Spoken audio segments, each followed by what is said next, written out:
It's Todd Agnew, Letting Go. On Vision Christian Radio, Neil Johnson with you. It is the Monday edition of 2020 and a conversation you might like to join into.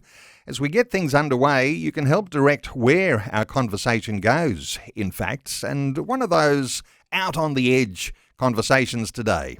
Talking about technology, perhaps speculating a little about the future, but maybe drawing some alignments to some things that are happening today.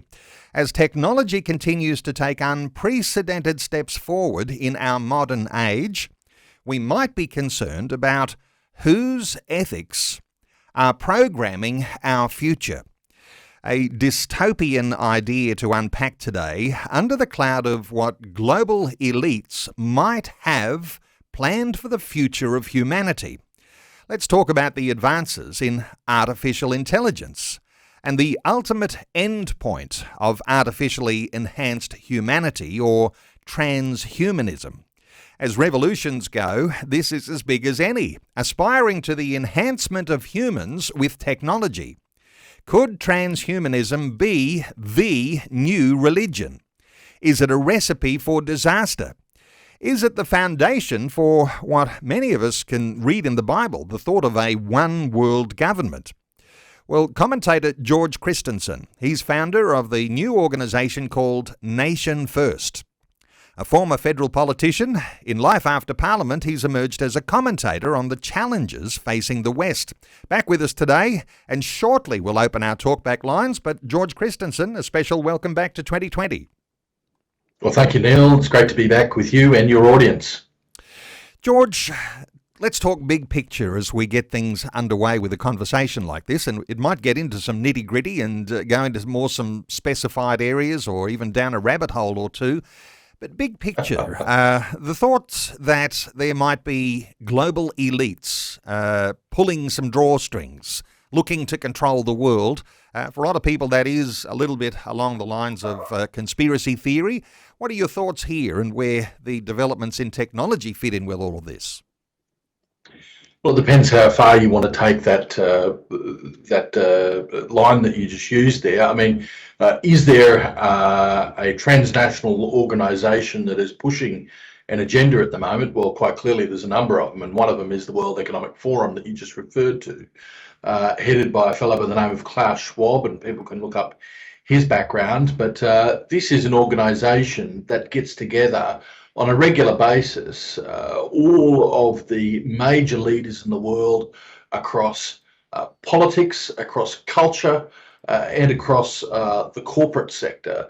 They all come together at a single event every year called the Davos Summit, and an agenda is put forward at that event, a policy agenda, and all of these players, I've forgotten one field that's also there, that is media and entertainment. Those people come along as well. Who's who of the world is there? The rich, the famous, and the powerful. And an agenda is pushed, and that agenda is then spread out and pushed to the populace through policies, through laws, through discussions, through the media. That is clear. That's not conspiracy theory. That is fact. Well, as you plant media right in the mix there, that they're a part of the Davos gatherings, and certainly when artificial intelligence is involved, yes, of course, there's going to be media programming that's going to be involved in that as well. Programming might be another whole different scenario to be talking about, who's programming the ethics of the future. But things are changing so fast, George. Your thoughts on the fast pace of change, because we've been talking about some of these sorts of things just going back a decade, even a couple of decades ago, when it seemed like it was something out of a science fiction novel, but this is now happening in reality. I'd say change is constant, but I think what we're seeing at the moment is coordinated change. And again, this is not conspiracy theory. I mean, they're quite open about the agenda that they've got. They call it the Great Reset. In fact, a book was written about it only a couple of years ago by Klaus Schwab called COVID-19, The Great Reset. And what they saw was the pandemic as an opportunity to reset the world, both economically, That in particular, they think that there needs to be a great reset of capitalism, hence the name, to some sort of other system. They call it a nicer version or a friendlier version of capitalism, but it quite clearly isn't. What you're seeing under this Great Reset plan is the fusion of big corporations and governments to develop some new system that would benefit mankind. So the theory goes, Neil. But look, it's more than that. There are cultural, social, and even technological changes that are envisaged with this Great Reset. And I just want to give you a quote from Klaus Schwab. What he says here, and this goes to our topic today, transhumanism. New technologies and approaches are merging the physical, digital, and biological worlds in ways that will fundamentally transform humankind. The extent to which that transformation is positive will depend on how we navigate the risks and opportunities that rise along the way. And that's all well and good. It sounds like he's just saying, well, this is happening at the moment, and we need to navigate it to ensure that it's positive. But positive to whom? And if you have a look at some of the views that emanate out of these organisations and out of people that are connected to them, the talk about designer babies, the talk about digitising the mind, merging AI with humanity in a way that affects our brains. This sort of stuff is what C.S. Lewis warned us about so long ago. It's scientism. This is the pursuit of scientific endeavour, for sure, but at what cost? Is it at a cost to our humanity? I think it is. As you say, some talk about it as a development that's connected with capitalism, and I've heard that terminology, surveillance capitalism, and of course it brings to light all the hacks that have been happening, just been in the news headlines just this past week, where a lot of us, if we're connected with various telecommunications companies or whatever companies are part of that hacking, that our personal information is being bought and sold, and people are using that for manipulative purposes. Surveillance capitalism is sort of an idea that's almost aligned too with some of the things we might be seeing coming out of China and the way they're controlling the populace. All of this could be connected. Yeah, and look, it essentially is connected. When you're talking, as I said at the start, the fusion of major corporations with governments, whether those governments be democratic or authoritarian is not really said. But what we're talking about is a new system of governance, essentially. It's technocracy, where you've got the expert class, as they may wish to be called, that are in control. And it doesn't matter whether that expert class comes from major corporations, which would have some role to play in governing our world and thus our lives, or whether it comes from those within the bureaucracy of national governments and even world governance organisations such as the United Nations. And what you talk about here, digital identity, I think that's what you're referring to. That's part and parcel of it. The idea that we have to become some numbers or some digits on the page of some bureaucrat in order to prove our own identity. Well, I think that the new Italian Prime Minister, Giorgio Moroni, has said it quite well. They want to devalue us, turn us into numbers, because at the end of the day, if they turn us into numbers, that destroys our humanity to an extent. And we don't want our humanity destroyed. I certainly don't.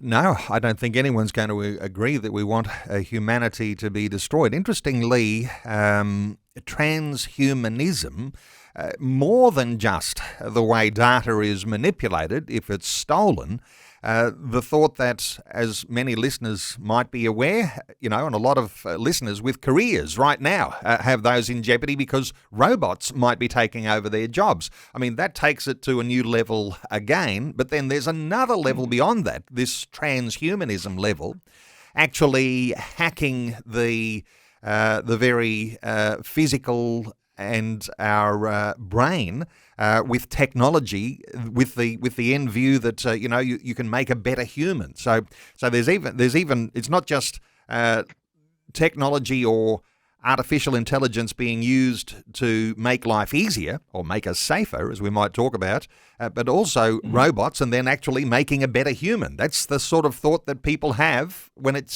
they're talking about progression here.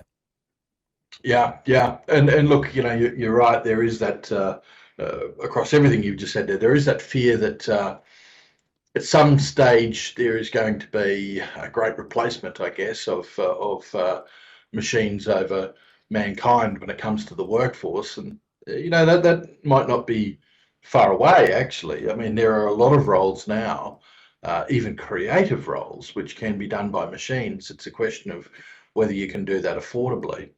And I think that's got to be put into the basket of, you can do it, but should you do it? I mean, what benefit is that going to be for all of mankind to actually have our meaning can come from our work as well. As humans, our meaning can come from what we do. A lot of people do draw part of their human experience from the lived work experience. And so if you're replacing that part of humanity, and you're not just replacing it, you're taking it out, you're discarding it. I mean, that does, to an extent, sap the meaning that many people have with their lives. So I'd say that's got to be put into the basket of we can do it, but should we do it?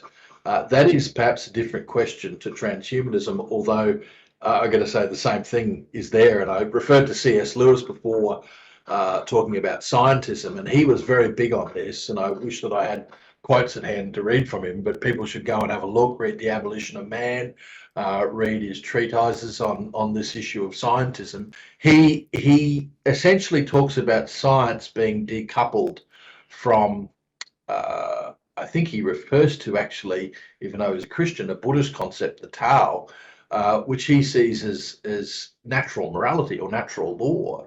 And science decoupled from the natural law goes and pursues all kinds of perverse outcomes, including this idea that we could fuse humanity with artificial intelligence, and does that to some degree erode our humanity in itself. Now, I'm not talking about artificial limbs. You can have a robotic limb, Neil, and I don't know that's really replacing your humanity, but when you start talking about digitizing the mind, when you start talking about implanting microchips into yourself that are going to have some link with your neural system, well, then you really go into questions that I think ultimately transcend science. They're going to be questions about humanity itself. They're going to be questions about the soul, quite frankly, and what this will do to humanity. The people behind the push, they're not so stupid as to not realize these things. They actually welcome it, and they say this is going to be a future evolution of humankind. In fact, one of the people who's linked to the World Economic Forum, he's got a very long name, Israeli historian Yuval Noah Harari, I think it is, and he actually says, he calls it Homo Deus. We become like gods, or we become God. And that's got to be the ultimate perversion of science, wanting humans to become gods themselves. Well, I want to invite listeners to join into our conversation today. You might like to help direct where our conversation goes. You might be a real science nerd and think this is all just wonderful what's coming. What happens, though, when things are turned uniformitarian for our own safety? And, if you've seen those images of the Chinese 20th Congress that's just given President Xi all that power and the likelihood of what can come when there is just all of that uniformity across their entire Congress. Well, there are some thoughts that you might have. You can call us with a question. You might have a comment, you might have a critique for the conversation, you might have a science background, you want to offer a scientific perspective too. 1-800-316-316 to join our conversation. Our special guest has been blogging about this and drawing it to our attention. George Christensen, the founder of the new organisation called Nation First. We're back with more in just a few moments. Well, if it feels like we're in the deep end with a conversation like this today, you might be absolutely right, and you might like to make a contribution. 1-800-316-316. We're talking about transhumanism, talking about some of the developments around the world that might lead us to think that transhumanism, as being an end goal, may be well on the way with some of the challenges that different parliaments and different authoritarian dictates around the world are actually in the middle of right now. George Christensen is our guest. He's founder of the new organisation called Nation First. And George, just before we take some calls, began to touch on some things just before the break there. The thought that scientists become the new gods, almost like a replacement of the God that we might see as the creator, a replacement of his image in us. If you distort that enough, perhaps you can try and displace that image. Any thoughts here around scientists and what this push might look like to the Christian believer? Well, I think it's science that's decoupled from rationality and from humanity. And I talked about C.S. Lewis before, and I actually found a quote while we were on the break. He says this, because he says that to preface it, science decoupled from natural law or traditional morality can go completely haywire. And what he says about this is the Tao, which is a bit of a Buddhist concept, but he says the Tao, which others may call natural law or traditional morality or the first principles of practical reason or the first platitudes, is not one among a series of possible systems of value. It is the sole source of all value judgments. If it's rejected, all value is rejected. If any value is retained, it is retained. The effort to refute it and raise a new system of value is in its place is self-contradictory. There has never been and never will be a radically new judgment of value in the history of the world. What purport to be new systems or ideologies all consists of fragments from the Tao itself, arbitrarily wrenched from their context in the whole and then swollen to madness in their isolation. So what he's saying there is if you go against natural law, particularly, and he goes on to talk about that in the area of science, then you essentially are departing from all rationality, and therein lies the problem. And what we talked about before, where some people think about this idea of transhumanism, merging the human mind with AI or artificial intelligence, essentially seeing that as creating man in the image of God. Well, man is created in the image of God, but I mean that what they're seeing is man replacing God, man becoming God, transcending humanity to become Homo Deus, as Yuval Noah Harari calls it. But we are created in the image of God right now, and this is the question. Imago Dei or Imago Dei is a concept that is very strong in the Christian faith. We are created in that image of God. And if you fundamentally change that image of God within the DNA, within the mind, do you blur the image of God? Do you somehow destroy humanity? And that is a very key question, I think, that needs to be answered before we start fusing artificial intelligence with humanity, before we start peppering the body with microchips to try and transcend ourselves, Neil. Look, I don't know the answer, but I don't want to take the risk, right? No, I think listeners will be finding themselves in the deep end with us here, George, because I think traditionally we understand as humanity created in the image and likeness of God. We recognise the arrival of sin with Adam and Eve and the distortion of that image of God in humanity. And so there you have, different variations of what happens to humanity when sin is the controlling force. Then you have the arrival of Jesus Christ, who is the perfect image of God. And here we are like a new humanity, as in Ephesians chapter 2, beyond that, and aligning to this perfect image that Jesus Christ has given. So if you are someone who is anti-Christian, or you deny that image in humanity, then you might be looking to create your own perfect image. Here you've got this dystopian, idea of where you want to go. And so here you have then this development in technology, artificial intelligence, what you can do, creating a transhuman. So for listeners, and we've got lots of calls to take, and let's take a few of these if we can fairly quickly before the news. Let's first of all hear from Brian in Wedderburn in Victoria. Hi, Brian. Welcome. Good morning. Brian, need to be quick. What are your thoughts? All right, look, I just wanted to thank George for all he's done in recent years with Thank you, Brian. What's going on with the government and everything like that, with injections and so forth. Look, I believe the bigger picture here is Satan's got an agenda. He wants to corrupt God's image, and he's out to turn us into he's out to take us from being in God's image and take us to a form of a beast. And the Bible talks about the mark of the beast in 666. I believe the agenda has been all along to corrupt the seed. This was attempted many times. We see it through Noah's flood and other such stories from the Bible.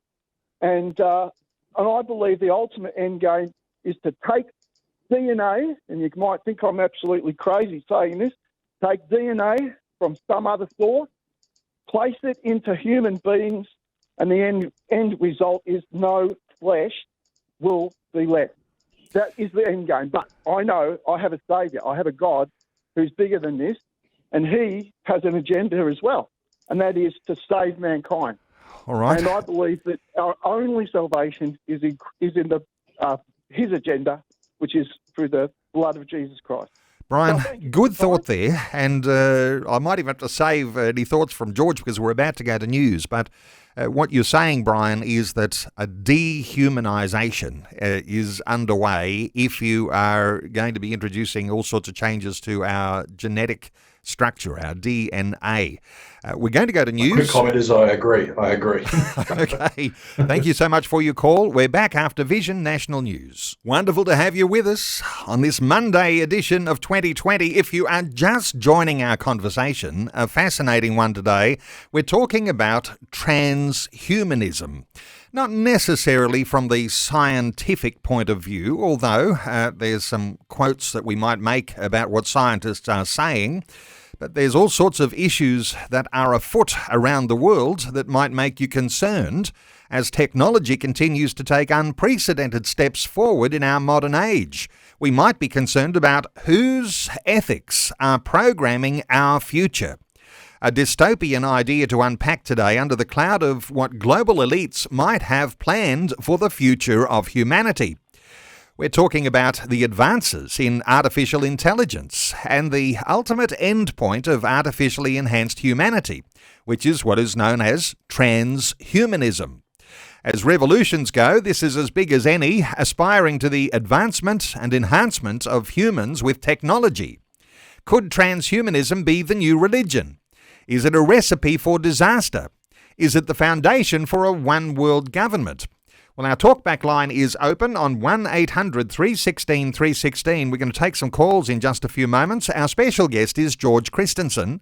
He's the founder of a new organisation called Nation First, former federal politician, and in life after Parliament has emerged as a commentator on some of the big challenges that are facing the West.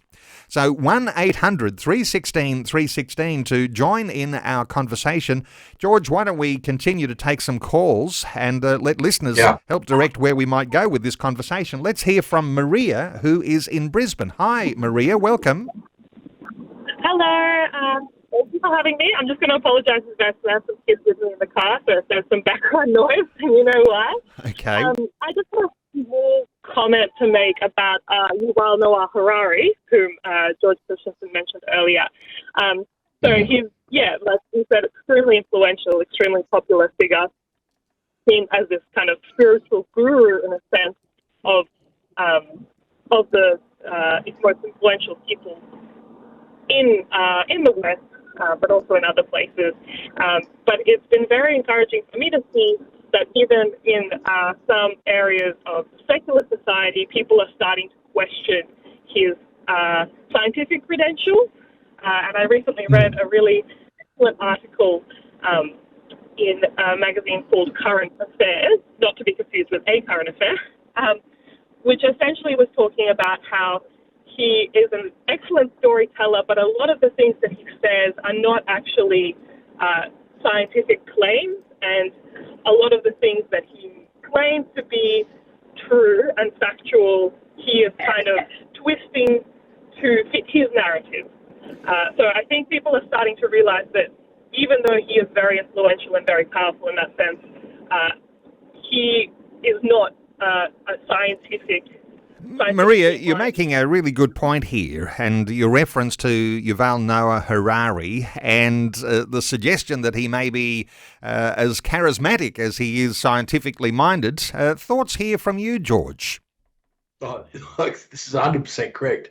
He is the guru for the elite, and he is less a scientist and more an adherent of scientism. And here's a quote from Yuval. He says, "Everything that was promised by religions, happiness, justice, and even eternal life will be experienced here with the help of technology and not afterlife. I believe that the future belongs to the technological religions." Now, technological religions, Neil, that sounds very interesting. That sounds like you've transformed science, which I believe is a gift from God, scientific knowledge and pursuit.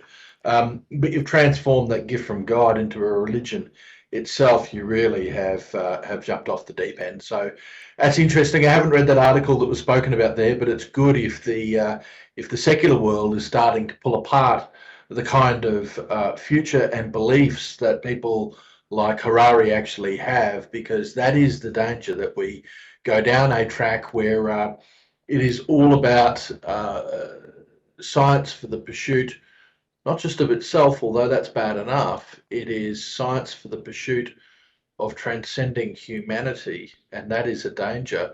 And if you think I'm crazy with this view, Neil, and I'll shut up after this and let more people talk, they're actually getting away from Harari. There are other people that have been pushing this transhumanism agenda for a long while. One's a fellow by the name of Simon Young, who wrote a book about the Transhumanist Manifesto. And he said this, that's got shades of Marxism, but it shows what it's really about. Man is not born free, but everywhere in biological chains. People of the world, unite. You have nothing to lose but your biological chains. We see that when it comes to the transgenderism push, but transhumanism is taking it one step further. There's lots of big dimensions you could go down there, but Maria, thank you so much for your call, and we're taking calls on 1800 316 316. Let's hear from Wayne in Mackay in Queensland. Hi Wayne, welcome along. Hey, how are you, mate? Yeah, mate. You don't have to be a university student to see what's going on with all the manipulation and control, but we got to stay focused on what God says in his word. Like, one good scripture there is like, before you were born, I chose you to speak for me to the nations. That's what George is doing now, letting people know God's using him. And it just goes to show how, with people that are not saved, how the enemy has got control over them. But us being Christians, and we don't put ourselves in a position where we think we're better than anyone else, is that God's got control of us. And Wayne, you're making a very important point here. Who do you want to relinquish control over yourself to? And oftentimes we'll talk about, won't we, in church life, surrendering to God. Now, that's a voluntary surrender. If you choose to reject God and push all that religious stuff aside, who are you going to surrender your life to? And perhaps you're surrendering your life to these new scientism gurus. Thoughts here from George? Well, ultimately, you're surrendering it to the enemy, and that's someone we refer to as Satan in the Christian faith. And I think that's right. I mean, this, to me, I see this whole push in the light of that, and that's part of my faith. Obviously, Neil, other people might see it differently, but if you are talking about transforming humanity into something else, well, essentially, you're talking about eradicating that image of God that is in humanity, and that in itself is doing the work of Satan. If Wayne's referred to it, other listeners have referred to it. I completely and utterly agree with that. That's looking at this topic from a very spiritual lens, though, and while I agree with it, I think that we also need to talk about this from a political and cultural lens as well, so that we can convince some of our more secular members of the public who may not be deep in the faith that it is a bad agenda to go down, because it's very easy to suck people in when they have no grounding and have no belief system into this agenda. And so I think that we need to argue both sides of this argument. One thing that I can say just very quickly, Neil, that we can use as an argument to convince those who may not be grounded in the faith that if you are going to go down a system where we become part of the internet, and that's what it is, we talk about the internet of things, transhumanism is the internet of humanity, the internet of our bodies. So who do we give control to if we suddenly plugged into the system? Who is going to have control over us? That's a very big question as well. Wayne, thank you so much for your call. Let's continue to take some more. Scott is also in Mackay in Queensland. Hi, Scott. Welcome along. Thanks for having me. Scott, what are your thoughts? I would like to point out a verse in the book of Revelations that I haven't heard anyone talk about that I think refers directly to this very issue.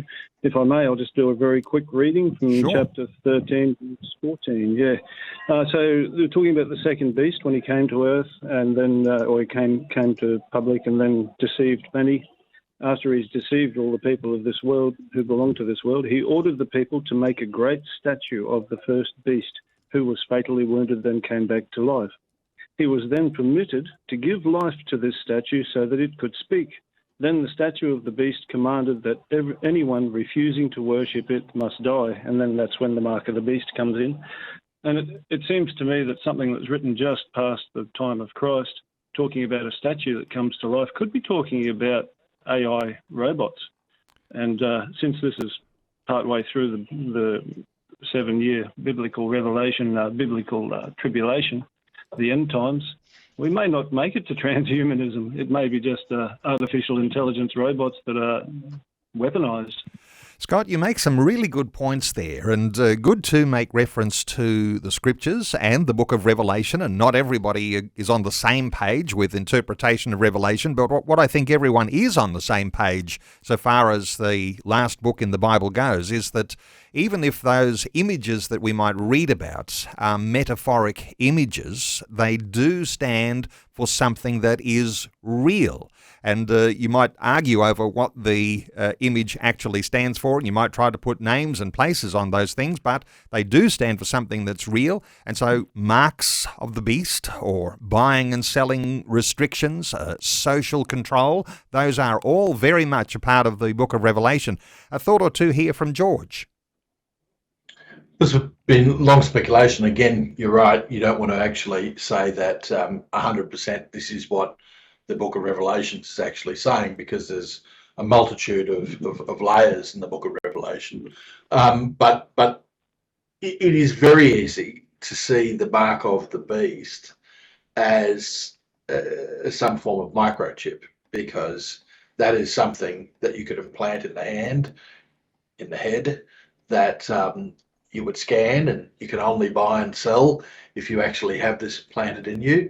And is this something that's way off in the future? Well, no, it's not, because we know that throughout places like Sweden, there's been people who've lined up to actually get these microchips implanted into them that have all sorts of things, vaccine passports in them. They have the ability to buy and sell in these chips. So Is that what it is? I don't know, but it seems pretty close to the pitch, actually, Neil. It seems very close to the pitch.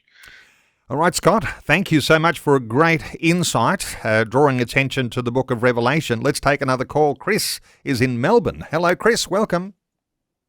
Good day, Neil and George. Yeah, with the statue, that could well be a hologram, but also the mark of the beast will very likely be a chip, but I believe it will only be implemented when the Antichrist comes, and the chip will tie into artificial intelligence, AI, because the Bible says the abomination of desolation standing in the temple.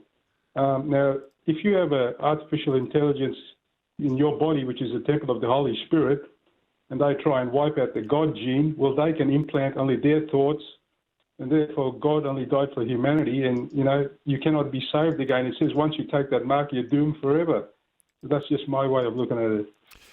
Good thoughts there, Chris. Anything to add to that? Your response here, George? Well, look, I just agree. This is the key concern with transhumanism overall. If we fundamentally change humanity, do we scrub out something that science can't see, actually? Do we scrub out that imago Dei? Do we do some damage to what it means to actually be human? That is the question, Neil, and I think that your listeners are very astute in coming to that realisation. Chris, thank you so much for your call. Let's take another one. Gary is in Campbelltown in Sydney. Hello, Gary. Welcome along. Gary. I got an email. It's from Suncorp not long ago, like back in August, and it's telling me if I wanted to look in more information. And they had an image of a hand, like a microscope, like a X-ray picture of a hand with a chip inserted in the hand. Wanting to know if I wanted more information, and it seems like the idea of putting chips in your hand seems to be more sort of in your face than what I thought after getting this email. Good thoughts yes. here, Gary. I mean, this is the sort of thing we were talking about a little earlier, the idea that there may be conspiracy theories at work here and world domination by putting chips in hands, and you hear reports of this sort of thing being tested in various parts of the world, but, given the possibility of the authenticity of what Gary has received in the mail from his bank, there could be something to that. Have you heard anything, or do you understand anything a little bit deeper here, George? Look, Suncorp got widely panned for this. I mean, sending out to their customers the idea that they should consider getting microchipped. I mean, and look, maybe I'm extending it a bit too far, but essentially it was a plug for the concept of microchipping human beings and how that would make life a lot easier for us. Well, Suncorp did have to come out and retract it and say that it was regrettable. It was just a point of discussion. But the question is, what is my bank doing discussing that topic? Where does that come from? And I'd say that where it's come from, again, it's probably because this agenda is being pushed by groups like the World Economic Forum, who reach into all sectors of society. As I said, major corporates, the major banks would be there at their meetings where they discuss this type of stuff. It's the in topic amongst the elite across politics, across business, across culture and media. This is the in topic, the in trend to transcend ourselves into something else. Well, I don't want to do that, Neil, and there's a lot of people that don't want to do it, but at the end of the day, I don't know what the hell my bank's writing to me about that. How about they focus on keeping branches open and lowering our fees rather than microchipping us? Okay. Hey, Gary in Campbelltown, thank you so much for your call. Our talkback line's still open. We may have time for another call or two on 1800 316 316. Interesting, though, when you're talking microchips, and it's been something that Christians have thought about with an alignment with that book of Revelation for a long, long time. Well, you can get a microchip for your pet. and it can tell you where your pet actually is.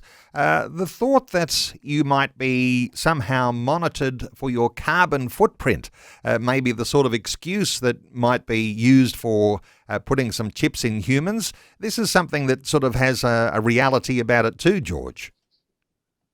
Well, all sort of excuses will come for this, and I think that they're, again, not that I agree with it, not that I agree with it at all. There's a big difference between, there's certainly a big difference between putting a microchip in a pet and putting it in a human, full stop. But let's just say, use the dog analogy that you went to. You've got a microchip in them to find where they are if you lose them, right? That's one thing. Imagine if they put a microchip inside your dog to stop it from barking. That would be completely another. When it comes to humanity, I would say I disagree fundamentally with the idea of implanting anything in us or on us that tracks exactly where we are. Unfortunately, we have these little things called smartphones that essentially do that right now. But to have it inside your skin, inside your body, that you can't remove, that you can't switch off, that to me is beyond the pale. But they will push this. They will push it for the idea and concept of public safety, lowering crime, and all sorts of benevolent things. But at the end of the day, it's just more control over our lives. But this crosses into transhumanism when the chip actually does something to you mentally, biologically, or neurologically. That's where it crosses the line into transhumanism. I heard a description a little like this. Wearing glasses is an upgrade to our humanity, as is wearing a hearing aid. If I can hear better, then there's a technological upgrade to my humanity. But when they become part of our physical setup, described as a micro-miniaturization, increasing as technology then melds with human life, with prosthetics, with health, with vision, and these sorts of developments just go one step further. And so the changing of the makeup of what a human is made of, even to the thought of population control. Now, this takes you where you can go down all sorts of rabbit holes here, but population control. Of having a neither male nor female androgynous race. Now, I mean, maybe there's some test cases going on in the trans community when it comes to these sorts of issues. And I say that, with some level of seriousness. But these sorts of things are being worked out and people are being experimented on for all of these things. That's not beyond the pale either, George. Obviously, you're reading what they're throwing out now, because the people that are behind all of this, the Hararis of the world, the Schwabs of the world, and others that push this transhumanist cause, they don't make any bones about it. They want to see the species transcend, as they call it, biological realities. They do see that the endpoint of humanity is androgyny, moving beyond sex, if I can just say that. I mean, the idea that we could have designer babies grown in labs, artificial wombs, all of that is part of this transhumanist agenda that is being discussed. That's the end trend right now.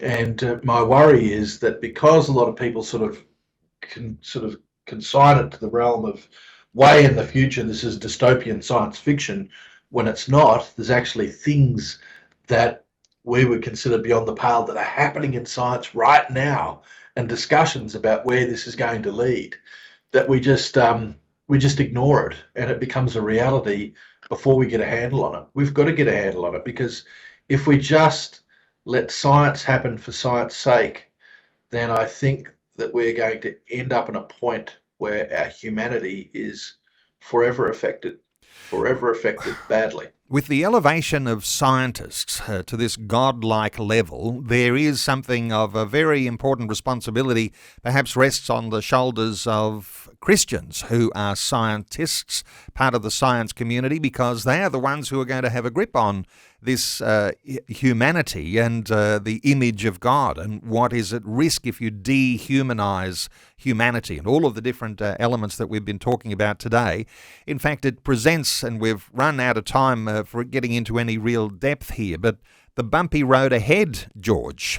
When does a Christian put up their hand and say, I'm not going with that? Is this one of those things where you separate yourself and take an alternative view? I mean, this perhaps another big topic for another day, but Christians and the bumpy road forward. Any thoughts here as we pull things together?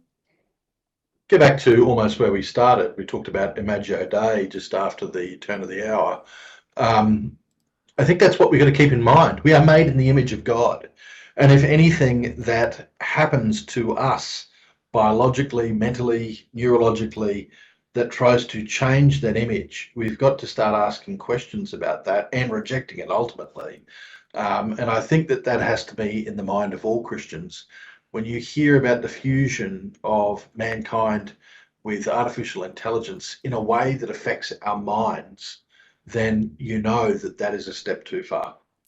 Well, George, we know you're not a scientist, but you are a former federal politician and served 3 terms representing your electorate around the Mackay region there, and you've got a real interest in what makes a flourishing society. You've even got some theological qualifications as well to be able to speak into these areas. And so for listeners to connect with you, let me give the websites where you can connect with George Christensen.